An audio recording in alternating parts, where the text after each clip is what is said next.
സല്ലല്ലാഹു അലൈഹി വസല്ലമ തങ്ങൾ പറയുന്നു, പെണ്ണേ, നിന്റെ ഭർത്താവ് പറയണം നീ നല്ലവളാണെന്ന്. ഭാര്യ ഭർത്താവിനെക്കുറിച്ചും പറയണം, ഭർത്താവ് ഭാര്യയെക്കുറിച്ചും പറയണം. പറയുവോ? എടോ, ആരെങ്കിലും എന്തെങ്കിലും പറയുമ്പോഴത്തേക്ക് ചാടി കയറി ഭാര്യയെ ഒഴിവാക്കുന്നവരുണ്ടല്ലോ. ചാറ്റ് ചെയ്തു, അല്ലെങ്കിൽ ഫോണിൽ സംസാരിച്ചു, ഒന്ന് കണ്ടു, ഇന്നൊക്കെ കുറ്റമായി കാണുന്നവരുണ്ട്. അത് പറഞ്ഞുകൊണ്ട് സംസാരിക്കുന്നവരുണ്ട്.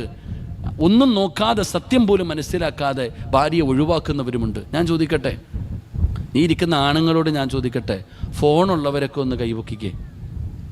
സ്വന്തമായിട്ട് ഫോണുള്ള ആണുങ്ങളും പെണ്ണുങ്ങളും ഒന്ന് കൈവക്കടോ. കള്ളം പറയാൻ പാടില്ല, തമാശയ്ക്ക് പോലും പൊക്കിക്കേ. ഒന്ന് താഴ്ത്തിക്കേ. നിങ്ങൾക്ക് ആർക്കെങ്കിലും ധൈര്യമുണ്ടോ ഈ ഫോൺ കൊണ്ടുപോയിട്ട് ഭാര്യയുടെ കയ്യിൽ കൊടുക്കാൻ? ഇരിക്കുന്ന ആണുങ്ങൾ മനസ്സിലാക്കേണ്ടത്, സൗത്ത് ഇന്ത്യൻ ബാങ്കിൽ പോലും ഇത്രയും ലോക്ക് ഉണ്ടാവില്ല. ഇവിടുത്തെ ലക്ഷക്കണക്കിന് കോടിക്കണക്കിന് രൂപ ഇരിക്കുന്ന ആ ലോക്കറിന് പോലും ഇല്ലാത്ത ലോക്കാണ് നമ്മുടെ ഫോണിൽ. നമ്മുടെ ഓരോ ഭർത്താക്കന്മാരുടെ ഫോണിലിട്ടിരിക്കുന്ന ലോക്ക്, പടച്ചവനെ സുബ്ഹാനല്ലാഹ്, ഇത്രയും വലിയ തുറക്കണമെങ്കിൽ ലോക്ക്, വാട്സപ്പിൽ കയറണമെങ്കിൽ ലോക്ക്, ഗ്യാലറി കയറണമെങ്കിൽ ലോക്ക്. ചിലരുടെ മുഖം നോക്കിയാലേ തുറക്കൂ, ചിലർ കൈ തന്നെ വേണം, വിരൽ തന്നെ വേണം, അല്ലേ? ഭാര്യയുടെ ഫോൺ ഭർത്താവും തൊടാൻ പാടില്ല, ഭർത്താവിൻ്റെ ഫോൺ ഭാര്യയും തൊടാൻ പാടില്ല. എന്തിനാ ഇത്ര ലോക്കെന്തിനാ? അത് തന്നെ നിനക്ക് കാണാൻ പാടില്ലാത്ത ഉള്ളത് കൊണ്ടല്ലേ, നിൻ്റെ ഭാര്യ കാണാൻ പാടില്ലാത്ത എന്തെങ്കിലും ഉള്ളത് കൊണ്ടല്ലേ നീ ലോക്കിടുന്നത്. നമ്മളെപ്പോഴും പറയുന്നൊരു മറുപടി, ഉസ്താദെ, കുട്ടികളെടുത്ത് ഗെയിം കളിക്കാതിരിക്കാൻ. പാപ്പ, നിന്നെക്കാളും വലിയ ഫോൺ നിൻ്റെ മക്കടയിലുണ്ട്, പിന്നെന്തിനാ അവർക്ക് നിൻ്റെ ഈ ഫോൺ? നിൻ്റെ ഇരിക്കണത് പട്ടി എറിയുന്ന ഫോൺ, മക്കളുടെ ഇരിക്കണത് തലകണയുടെ അത്രയുള്ള ഫോണാ. ടാബും കൊണ്ടാ മക്കൾ നടക്കുന്നത്. നിൻ്റെ ഫോൺ ആർക്ക് വേണം? എടാ, ഇന്ന് നമ്മൾ പറയുന്ന മറുപടി. അപ്പോൾ ഭാര്യ നീ എന്തിനാടി എൻ്റെ ഫോൺ എടുത്തേ? എന്തിനാ നീ എൻ്റെ ഫോൺ എടുത്ത് പരിശോധിച്ചെന്തിനാ? തല്ലുന്ന ഭർത്താക്കന്മാർ. ഭാര്യ ചോദിക്കണം, നിങ്ങൾക്ക് എന്താ എന്നെ സംശയരോഗമാ? എടുക്കാത്ത എന്താ? ഇതാ. അള്ളാഹു നമുക്ക് ഈമാൻ നൽകി അനുഗ്രഹിക്കുമാറാകട്ടെ. ഇതാ നമ്മുടെ അവസ്ഥ. ഇതാ സഹോദരങ്ങളെ. എന്നിട്ട് പറയുന്ന സന്തോഷമില്ല, സമാധാനമില്ല. ഇവിടെ ഭർത്താവിനെ ബഹുമാനിക്കാൻ പഠിക്കണം ഭാര്യ ബഹുമാനിക്കാൻ പഠിക്കണം ഭർത്താവ്. ഇന്ന് പെണ്ണുങ്ങൾ, ഞാനൊരു വീട്ടിൽ പോയപ്പോൾ ഒരു ഭാര്യ ഭർത്താവിനെ വിളിക്കുക, എടാ ഇങ്ങെടുക്കടാന്ന്. എടാന്നാ വിളിക്കണൊരു പെണ്ണ് ഭർത്താവിനെ. അള്ളാഹു കാത്തിരക്ഷിക്കുമാറാകട്ടെ. നിങ്ങൾ എന്താ വിളിക്കണമെന്ന് എനിക്കറിയാം. എന്താ വിളിക്കുക? ഇവിടെ ഭാര്യ ഭർത്താവ് എന്താ വിളിക്കുക? ഇക്കാന്ന ഇക്കാന്ന ചീത്ത വിളിക്കാതിരുന്നാൽ മതി പഠിച്ചാനെ. ഞാൻ വീട്ടിൽ പോയപ്പോൾ എൻ്റെ ഒരു അനുഭവം പറയാം. എടാ വാടാന്ന് വിളിക്കുന്നില്ലേ? എടാ ഇങ്ങെടുക്കടാന്ന് ഭർത്താവിനോട്. ഭർത്താവിനെ പേര് വിളിക്കണ പെണ്ണുങ്ങളുണ്ട്. വാപ്പാനെ എങ്ങനെ വിളിക്കണത്? വാപ്പാന്ന് വിളിക്കുമോ? അബൂബക്കർ വാപ്പാന്ന് വിളിക്കുമോ? എങ്ങനെ വിളിക്കുക? എൻ്റെ പേര് സിറാജ്, എൻ്റെ മോൻ എന്നെ സിറാജ് വാപ്പാന്ന് വിളിക്കണോ വാപ്പാന്ന് വിളിക്കണോ? ഉമ്മാനെ എങ്ങനെ വിളിക്കണേ? ഉമ്മയുടെ പേര് എടുത്തിട്ട് വിളിക്കുക. ഇപ്പോൾ പെണ്ണുങ്ങൾ ആയിഷ ഫാത്തിമ ബീവി അലിയാരെ വിളിച്ചത് അലി എന്നല്ലേ പേരല്ലേ ഉസ്താദെ വിളിച്ചേ? ആദ്യം പോയി ചരിത്രം പഠിക്കും പെണ്ണെ. ഭർത്താവിൻ്റെ പേര് വിളിക്കാൻ പാടില്ല. ഭർത്താവ് കാലം മാറുന്നതിനനുസരിച്ച് കോലം മാറിക്കൊണ്ടിരിക്കുക. അല്ലെ പെണ്ണുങ്ങളും കല്യാണത്തിന് മുമ്പ് അവക്കൊരു പേര്, കല്യാണം കഴിഞ്ഞാൽ വേറെ പേര്. അള്ളാഹു കാത്തിരക്ഷിക്കുമാറാകട്ടെ. ആമീൻ പറ. പെണ്ണുങ്ങൾ, എൻ്റെ ഭാര്യയുടെ പേര് സുമയ്യ, കല്യാണം കഴിഞ്ഞാൽ പിന്നെ പേര് മാറി സുമയ്യ സിറാജ്. വാ മാഷാ അല്ലാ, അല്ലേ? സുമയ്യ സിറാജ് പേര് മാറി. നിനക്കൊരു കാര്യം അറിയോ? ലോകത്ത് ഒരാളുടെ കൂടെ ഒരാളുടെ പേരെ ചേർക്കാവൂ, വേറെ ആരുടെയും പേര് ചേർക്കരുത്.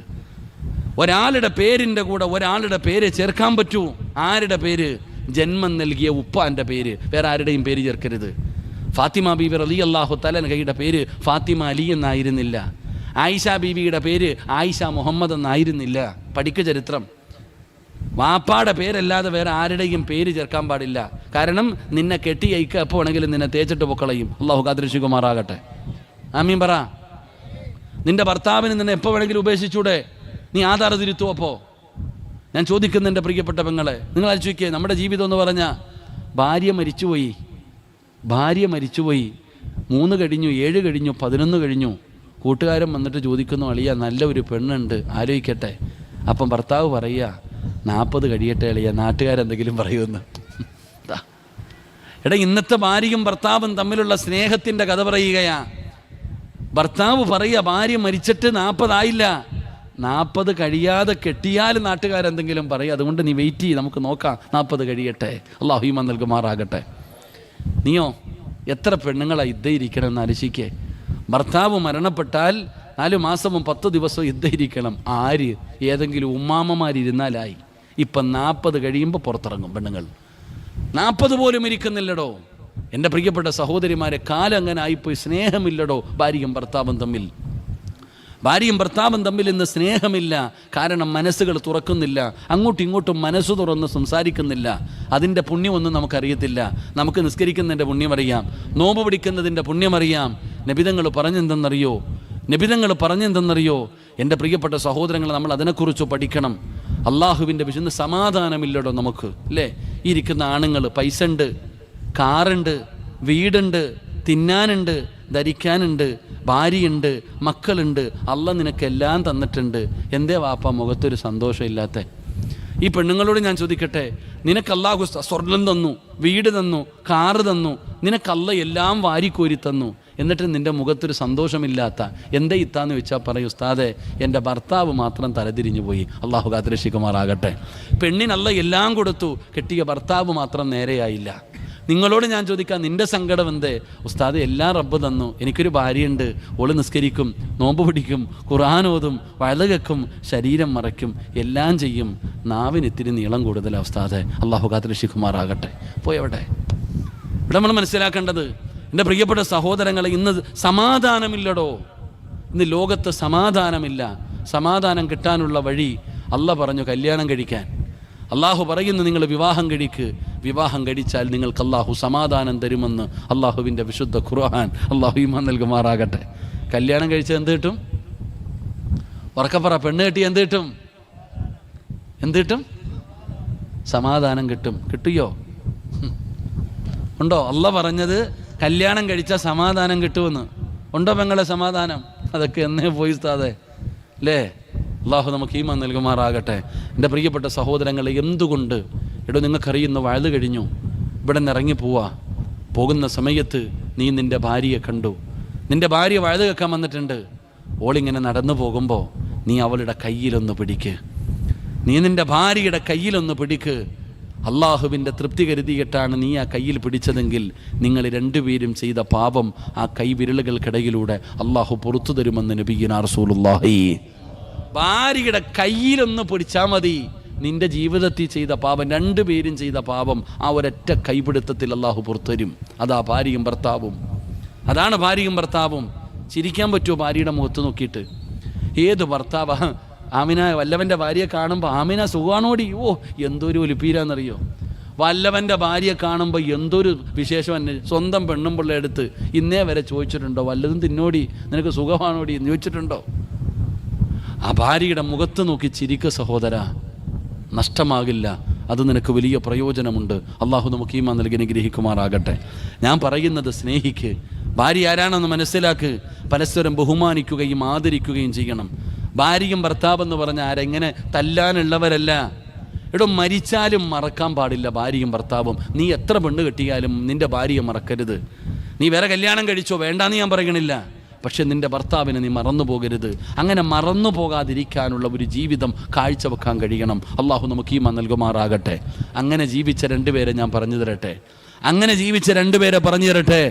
ഒരിക്കലും മറക്കാൻ കഴിയാത്ത രണ്ടുപേർ, മഹാനായ ആദരവായ പ്രവാചകൻ നബി മുഹമ്മദ് മുസ്തഫ, ഉറക്കപ്പറ നബി മുഹമ്മദ് മുസ്തഫ സല്ലല്ലാഹു അലൈഹി വസല്ലമ തങ്ങൾ തൻ്റെ പ്രിയപ്പെട്ട ഭാര്യ ഖദീജ ബീബി റളിയല്ലാഹു തആല അൻഹ, അള്ളാഹുവിൻ്റെ റസൂൽ ഖദീജ ബീവിയെ വിവാഹം കഴിക്കുമ്പോൾ നബി തങ്ങൾക്ക് 25 വയസ്സ്, ഖദീജ ബീവിക്ക് 40 വയസ്സ്. പഠിക്കുമങ്ങളെ, അള്ളാഹുവിൻ്റെ റസൂൽ സല്ലല്ലാഹു അലൈഹി വസല്ലമ തങ്ങൾക്ക് 25 വയസ്സ്, ഖദീജ ബീവിക്ക് 40 വയസ്സ്. എൻ്റെ പ്രിയപ്പെട്ട സഹോദരങ്ങളെ, ഖദീജ ബീവിയും നബിതങ്ങളും 25 വർഷം ജീവിച്ചു എന്ന ചരിത്രം പഠിക്കുന്നേ. അള്ളാഹുവെ, ഒരു ദിവസം ഖദീജ ബീബി റളിയല്ലാഹു തആല അൻഹയ്ക്ക് 65 വയസ്സായി. 65 വയസ്സുള്ള ഉമ്മയാ ഖദീജ ബീവി. കുളിച്ചൊരുങ്ങിയിട്ട് വീടിൻ്റെ വാതിലിൽ കാത്തു നിൽക്കുകയാ തൻ്റെ ഭർത്താവിനെ.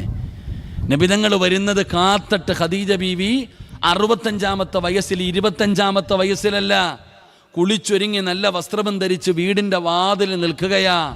നബിതങ്ങൾ വരുമ്പോൾ പുഞ്ചിരിക്കുന്ന മുഖത്തോടെ സലാം മടക്കിയിട്ട് ഖദീജ ബീബി സ്വീകരിച്ചു. വീടിനകത്തേക്ക് കയറിയിരുന്നു, കഴിക്കാൻ ഭക്ഷണം എടുത്തു വെച്ചു. അള്ളാഹുവിൻ്റെ റസൂൽ സല്ലല്ലാഹു അലൈഹി വസല്ലമ തങ്ങൾ ഭക്ഷണം കഴിക്കാനിരിക്കുമ്പോൾ ഖദീജ ബീവി അടുത്ത് പോയിരുന്നു. നബിതങ്ങൾ ഇങ്ങനെ ഭക്ഷണം വാരി കഴിക്കുമ്പോൾ ഖദീജ ബീബി റളിയല്ലാഹു തആല അൻഹ ചോദിച്ചു, നബിയെ, എനിക്കിത്തിരി വാരിത്തരുമോ നബിയെ? എനിക്കൂടെ ഒന്ന് വാരിത്തരുമോ നബിയെ? 25 വയസ്സല്ല, 65 വയസ്സുമ്മ. അള്ളാഹിൻ്റെ റസൂൽ വാരിക്കൊടുത്തു. ഖദീജ ബീബി ചോദിച്ചു, ഞാൻ വാരിത്തരട്ടെ നബിയെ? വാരിത്താ ഖദീജ. ജീവിതത്തിൽ ഒരിക്കലെങ്കിലും നീ നിൻ്റെ ഭാര്യയ്ക്ക് ഒരു ഉരുള ഭക്ഷണമെങ്കിലും വാരി കൊടുത്തിട്ടുണ്ടോ ഭർത്താവ്? ചിന്തിക്ക്. ഉണ്ടോ പെങ്ങളെ? ഫ്രണ്ടിൻ്റെ വായി കുത്തി കയറ്റി കൊടുത്തിട്ടുണ്ട്, എന്നാലും കൊടുക്കില്ല. സ്വന്തം ഭാര്യയുടെ വായിൽ നബിതങ്ങൾ വാരിക്കൊടുത്തു ഖദീജയ്ക്ക് ഭക്ഷണം കഴിച്ചു. രണ്ടുപേരും ഭക്ഷണം കഴിച്ചു കഴിഞ്ഞപ്പോൾ അള്ളാൻ്റെ റസൂൽ സല്ലല്ലാഹു അലൈഹി വസല്ലമ തങ്ങൾ ഇരിക്കുമ്പോൾ ഖദീജ ബീബി ചോദിച്ചു, നബിയെ ഞാൻ മടിയിലൊന്ന് തലവെച്ച് കിടന്നോട്ടെ? കടക്ക് ഖദീജ. അള്ളാൻ്റെ റസൂലിൻ്റെ മടിത്തട്ടിൽ തലവെച്ചിട്ട് ഖദീജ ബീബി റളിയല്ലാഹു തആല അൻഹ കിടക്കുകയാ. നീ എവിടാ കിടക്കണ വാപ്പ? നീ എവിടാ കിടക്കണത്? ഇന്ന് 45-50 വയസ്സ് കഴിഞ്ഞ ഭർത്താവ് വേറെ റൂമിൽ, ഭാര്യ വേറെ റൂമിൽ, ഒരുമിച്ച് കിടക്കാറില്ല. വയസ്സാം കാലത്ത് കൂടെ കിടന്നിട്ട് കാര്യമില്ലല്ലോ, ഇല്ലേ? എന്നാൽ വയസ്സാം കാലത്തല്ലേ കൂടെ കിടക്കണ്ടേ? ഉമ്മ ഈ പ്രായത്തിലല്ലേ കൂടെ കിടക്കണ്ടേ? അള്ളാൻ്റെ റസൂലിൻ്റെ മടിത്തട്ടിൽ കിടക്കുക ഖദീജ ബീവി. നബിതങ്ങളുടെ മുഖത്ത് നോക്കി ചിരിക്കുന്നുണ്ട്. എന്തേ ഖദീജ നീ എന്നെ നോക്കി ചിരിക്കുന്നേ? എന്തൊരു ഗ്ലാമറാ നബിയെ നിങ്ങൾക്ക്! സുബ്ഹാനല്ലാഹ്. 65 വയസ്സുള്ള ഖദീജ ബീവി നബിതങ്ങളോട് ചോദിക്കുക, എന്തൊരു സൗന്ദര്യമാണ് നബിയെ നിങ്ങൾക്ക്! ജീവിതത്തിൽ ഒരിക്കലെങ്കിലും പറഞ്ഞിട്ടുണ്ടോ? നരച്ചിക്ക് നബിതങ്ങളോട് ചോദിക്കുന്നു, എന്തൊരു ഗ്ലാമറാ നബിയെ? നബിതങ്ങൾ പറഞ്ഞു, ഖദീജ കുറേ കാലമായില്ലേ കാണാൻ തുടങ്ങിയിട്ട്? തിരിച്ച് നബിതങ്ങളും വിട്ടുകൊടുത്തില്ല. അങ്ങനെ രണ്ടുപേരും ഇതിനാടോ പ്രേമമെന്ന് പറയുന്നത്? ഇതിനാണ് പ്രണയമെന്ന് പറയുന്നത്? വല്ലവൻ്റെ ഭാര്യയെ പ്രണയിക്കലല്ല, വിവാഹം കഴിച്ചതിന് ശേഷം സ്വന്തം ഭാര്യയെ സ്നേഹിക്കാൻ കഴിയണം. അള്ളാൻ്റെ റസൂലും ഖദീജ ബീവിയും അങ്ങനായിരുന്നു.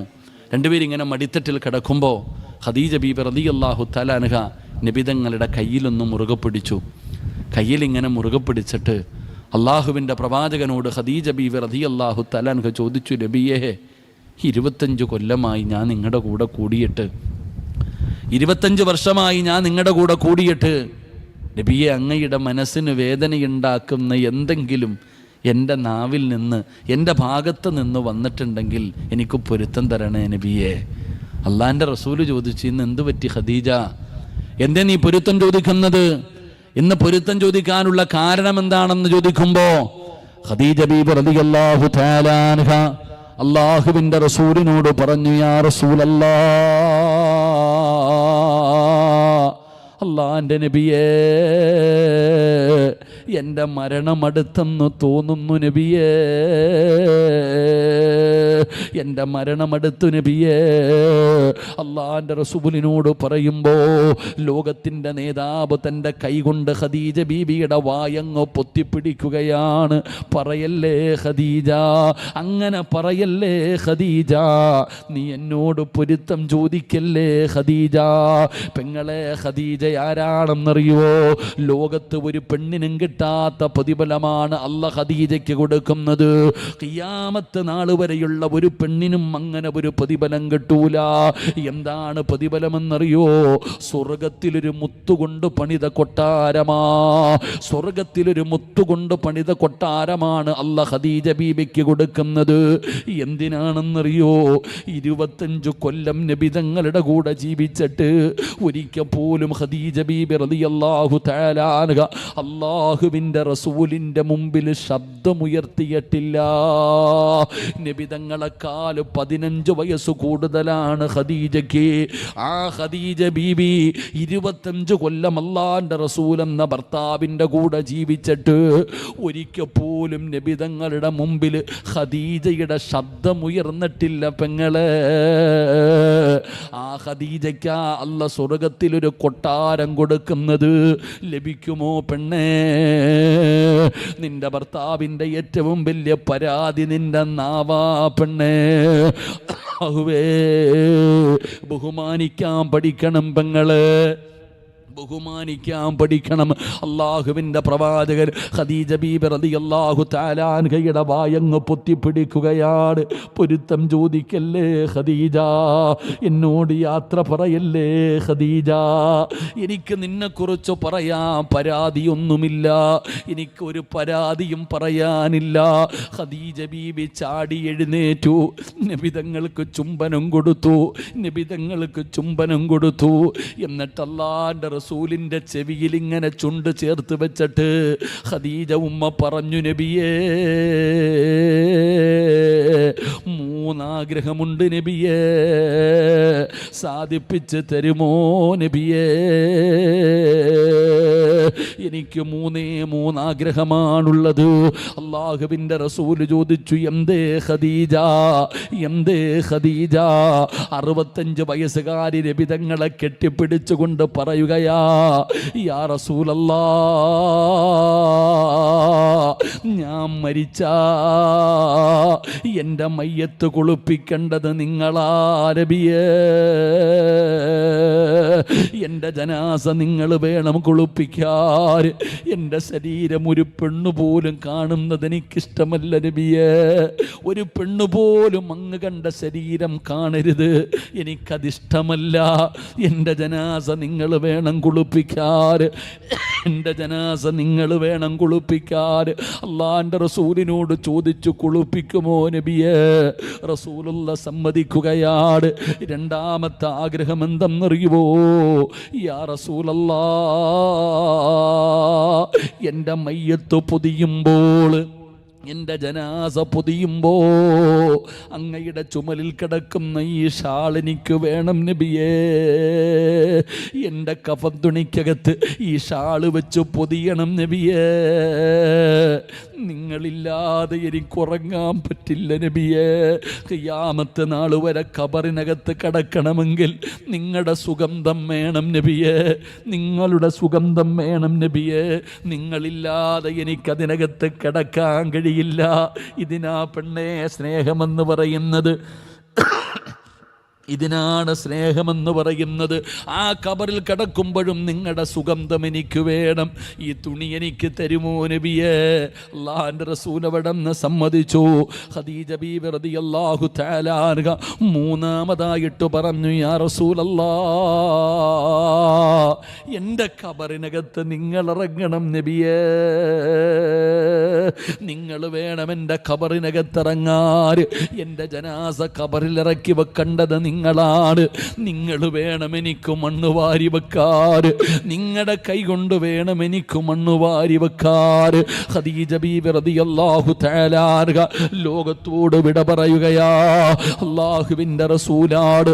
ലോകത്ത് ഒരു പെണ്ണിനും കിട്ടാത്ത ഭാഗ്യം നബിതങ്ങളാ ഖദീജ ബീവിയുടെ മയ്യത്ത് കുളിപ്പിച്ചത്. നബിതങ്ങളുടെ കണ്ടടത്തിൽ നിന്ന് കണ്ണുനീരിങ്ങനെ ഒഴുകുകയാണ്. ഖദീജ ബീവിയുടെ മയ്യത്ത് കുളിപ്പിച്ചു. കഫം പുതിയ സമയമാകുമ്പോ തൻ്റെ ചുമലിൽ കിടന്ന ഷാളെടുക്കുകയാണ്. തൻ്റെ ചുമലിൽ കിടന്ന ഷാളെടുക്കുകയാണ്. അല്ലാഹുവിൻ്റെ റസൂൽ അവസാനത്തെ ചുംബനം കൊടുക്കുകയാ. ഖദീജ ബീബിയുടെ കഫം തുണിക്കകത്ത് ആ ഷാള് വെച്ചങ്ങ് മയ്യത്ത് പൊതിയുകയാണ്. ഖബറിലേക്ക് നബിതങ്ങൾ ഇറങ്ങി ഖദീജയുടെ ജനാസ താങ്ങിയെടുത്തു. ഖദീജ ബീബിയുടെ ജനാസ താങ്ങിയെടുത്തു. ഖബറിനകത്തേക്ക് ഇറക്കി വെച്ചു. അല്ലാഹുവിൻ്റെ റസൂലാണ് പിടിമണ്ണ് വാരിയത്, നിബിതങ്ങളാണ് മണ്ണ് വെച്ചത്. ഖദീജ ബീബിയുടെ കഫം തുണി നനയുകയാ. അവിടുന്ന് കരഞ്ഞടോ, എൻ്റെ പ്രിയപ്പെട്ട പെങ്ങള്. ആ മയ്യത്ത് ഖബറടക്കിയതോടുകൂടി തീർന്നില്ല. അല്ലാഹുവിൻ്റെ റസൂല് മരിക്കുന്ന കാലം വരെ ഖദീജ ഖദീജ ഖദീജ. അല്ലാഹുവിൻ്റെ റസൂലിന് ഖദീജാന മതിയായിരുന്നു. ഒരുപാട് ഭാര്യമാരുണ്ടായിരുന്നു. എന്നാലും നബിതങ്ങൾ എപ്പോഴും പറയും, എൻ്റെ ഖദീജ എങ്ങനാ, എൻ്റെ ഖദീജ ഇങ്ങനാ. അല്ലാഹുവിൻ്റെ റസൂൽ എപ്പോഴും ഖദീജയെ കുറിച്ച് പറയുന്നത് കേട്ടപ്പോ ആയിഷാന് സഹിച്ചില്ല. പ്രായം കുറവല്ലേ. ആയിഷ ബീബി എപ്പോഴും ഖദീജയെ കുറിച്ച് പറയുന്നത് കേട്ടപ്പോ ദേഷ്യം വന്നിട്ട് ചോദിച്ചു, നബിയേ, ഈ കിളവിയല്ലാതെ വേറെ ഒരു പെണ്ണുമില്ലേ നബിയേ? ഈ കിളവിയോട് മാത്രം ഇത്ര സ്നേഹം എന്തേ നബിയേ? കൊച്ചുകുട്ടികൾ കരയുന്നത് പോലെ മുത്തുനബി കരഞ്ഞടോ. എന്തിനാണെന്നറിയുവോ? തൻ്റെ ഖദീജയെ കിളവി എന്ന് വിളിച്ചത് നബി തങ്ങൾക്ക് സഹിച്ചില്ല.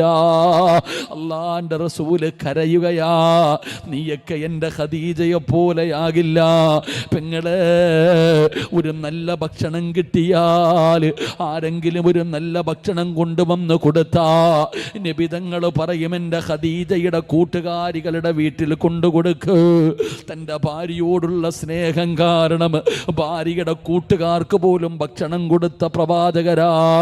ഇതിനാ സ്നേഹമെന്ന് പറയുന്നത്, ഇതിനാണ് സ്നേഹമെന്ന് പറയുന്നത്. ഇങ്ങനെ സ്നേഹിക്കാൻ കഴിയണം സഹോദരാ, ഇങ്ങനെ ജീവിക്കാൻ കഴിയണം സഹോദരാ. ഭാര്യയ്ക്ക് ഭർത്താവ് മാതൃകയാകൂ, ഭർത്താവിന് ഭാര്യ മാതൃകയാകൂ. അങ്ങനെ പരസ്പരം മാതൃകയായി ജീവിച്ച റബ്ബേ, മക്കള് നന്നാകുമടോ. നല്ല മക്കളുണ്ടാകുന്നത് അവിടെ നിന്നാണ്. ഈ നബിതങ്ങളുടെയും ഖദീജയുടെയും മകളാണ് മഹദിയായ ഫാത്തിമ ബീബി റളിയല്ലാഹു തആല അൻഹാ. ഫാത്തിമ ഈ ഖദീജയുടെ മകളല്ലേ, ഈ നബിതങ്ങളുടെ മകളല്ലേ, ഈ ഉപ്പയുടെയും ഉമ്മയുടെയും മകളായ ഫാത്തിമ ബീബി നിന്നെ പോലെ 50 കൊല്ലമൊന്നും ജീവിച്ചില്ല പെങ്ങള്. 29ാമത്തെ വയസ്സിലാ ഖദീജയുടെ പൊന്നുമോള് ഫാത്തിമ ബീബി റളിയല്ലാഹു തആല അൻഹാ 29ാമത്തെ വയസ്സിലാണ് വഫാത്താകുന്നത്. ഫാത്തിമ ബീബിയുടെ മരണമെടുത്തപ്പോ ഫാത്തിമയും തൻ്റെ ഭർത്താവിനോട് പറഞ്ഞത് 3 വസിയത്താ. ഒന്നാമത്തെ വസിയത്ത്, അലിയേ, ഞാൻ മരിച്ചാ എൻ്റെ മയ്യത്ത് രാത്രിയിൽ വേണം ഖബറടക്കാൻ. എന്തേ ഫാത്തിമ, എന്തേ ഫാത്തിമ? അലിയേ, എൻ്റെ മയ്യത്ത് പൊതിയുന്നത്, മയ്യത്ത് ചുമക്കുന്നത്, മയ്യത്ത് ഖബറിൽ ഇറക്കി വെക്കുന്നത് അന്യപുരുഷന്മാരാണ് അലിയേ. എൻ്റെ ശരീരത്തിൻ്റെ വടിവ് കാണുന്നത് എനിക്കിഷ്ടമല്ല. അതുകൊണ്ട് എൻ്റെ ജനാസ രാത്രിയിൽ വേണം ഖബറടക്കാൻ. 2, അലിയേ, രണ്ടാമത് നിങ്ങളൊരു വിവാഹം കഴിക്കണേ അലിയേ.